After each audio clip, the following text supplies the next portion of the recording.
بسم الله الرحمن الرحيم والصلاة والسلام على سيدنا محمد سيد الخلق أجمعين اللهم رب اشرح لي صدري ويسر لي أمري واحلل عقدة من لساني يفقهوا قولي اللهم ربنا بارك لنا في القرآن وزدنا علما ربنا سبحانك لا إله إلا أنت وحدك. Niyyah is a must. It has to be there. And the reference to this hadith Rasulullah alayhi salatu wasalam, إِنَّمَا الْأَعْمَالُ بِالنِّيَّات. There's no questions asked. Every deed you do is according to the intention that you'd have. But now, what is the shape of the niyyah? What is the intention? Most of the scholars, and I would say the majority of them, they said that you don't have to say the words exactly what's it going to be. You don't say, Allahumma inni nawaitu an usalli 3 rak'ah or 4 rak'ah, or no, I have intention. You don't have to say the words. It is by you having the intention in your heart is good enough for you to do the work. You don't have to do anything. Some of the scholars, they went on 2 other ways. One of them said, Imam Abu Hanifa, some of the Hanifa said, mustahab. It's better to kind of utter the words quietly, because you don't want to get confused. You want to make sure that you said it right. And they made a reference to Surah Al-A'la, قَدْ أَفْلَحَ مَنْ تَزَكَّى وَذَكَرَ اسْمَ رَبِّهِ فَصَلَّى. وَذَكَرَ اسْمَ رَبِّهِ فَصَلَّى is that he made dhikr to the name of Allah subhanahu wa ta'ala, and then he made salah.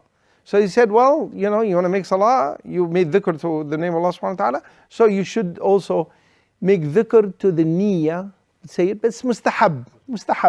It's not a must. The Imam Shafi'i, some of the scholars, they said, no, you should say it. You have to say it, and you have to say it specifically. And if you don't say it, it's not accepted. So, but the majority, I would say 90 or 95% of the scholars said that, you don't want to say it. You don't need to say it. As a matter of fact, Sheikh Al-Islam Ibn Taymiyyah said an amazing statement. And every time you look into these books to see about the fatwa, they bring up his wording about it. Sheikh Al-Islam said that anybody who does this, ناقص عقل ودين. His aql is missing, or naqis is not complete, and his deen is incomplete. Why?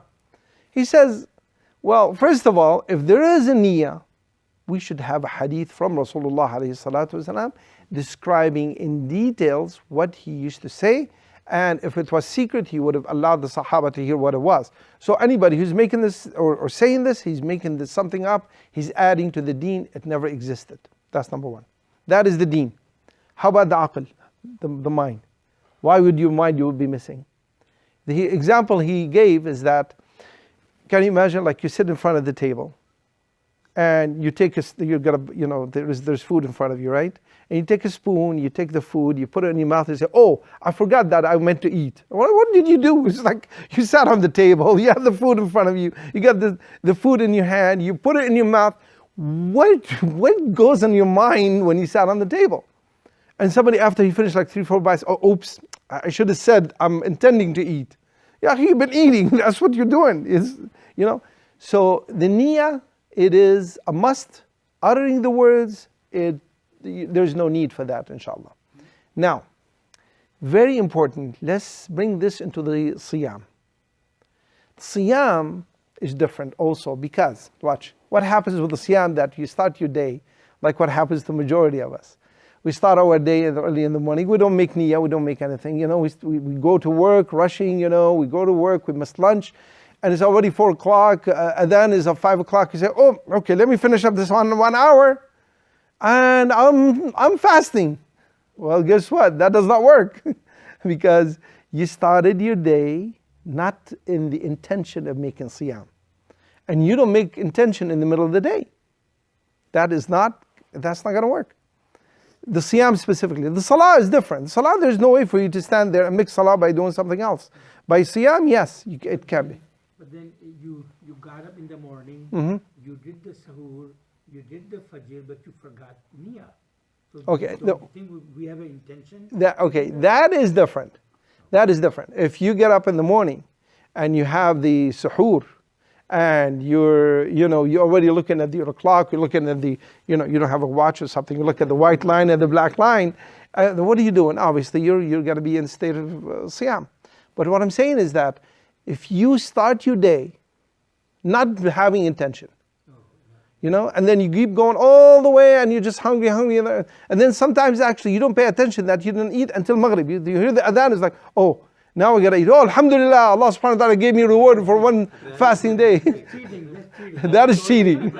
That is cheating. Yeah, but Sheikh, for your salah, you have to have a niyyah whether you are going to do sunnah or farz. Absolutely. But you don't have to say it. If I say okay, I just start it and then say okay, well, right now I have to go see such and such person. Okay, make it just farz and run out of here. Correct. The niyyah is a must. Yeah, but saying it and say, Ya Allah, I make niyyah for me to make 4 rak'ah, salat al-dhuhr, whatever. You don't have to say it, yes. But you have to have it in you for you to do it. That's what Islam teaches us. Exactly. Now, Abu Darda was doing something beautiful all the time. He used to make niyyah every day of his life to make siyam before he goes to bed, right?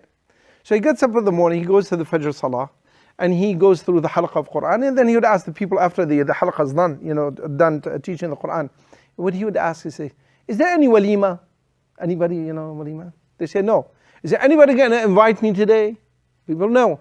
Say, okay, fine, I'm fasting, alhamdulillah, I'll complete my siyam. So he would break his siyam otherwise, But now he will be rewarded for making niyyah, because making the niyyah, there's a reward for that. Like today, I'm making niyyah for me to make hajj. Every single year, I make niyyah to go to hajj.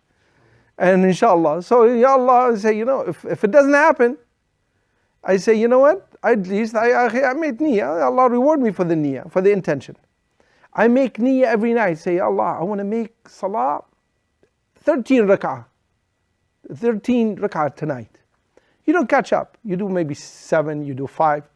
Well, you get rewarded for whatever the 5 or 6, but the niyyah, the intention, you get rewarded for the 13 that you made the night before. So it's always good to make niyyah, inshallah. In this case, the brother says he got the suhoor, and after 1 hour he remembered and did not make a niyyah. So at that time he can make a niyyah. Yes, but generally speaking, for you to get up and for you to prepare yourself to sit, but by you starting around 5 o'clock in the evening, then right. You don't do that. Sheikh was talking about if you don't do suhoor at all. If you don't do suhoor at all, right. And a lot of scholars actually went further. They said that if you get up in the morning, let's say 6 or 7 o'clock in the morning, and you are not intending to make siyam that day, your siyam is not going to count, because siyam has to be before the time of starting the siyam. Even 1 minute before, even 10 minutes before. Let's say that you get up like right before the Fajr Salah and you say, this is the time I want to do it, that's fine, you're allowed. But you don't do it 2 hours later. You go inside the day and you say, oh, okay, let me start it today. Wallahu alam. Jazakumullah khair. I know the brother wants to leave. Barakallahu feekum.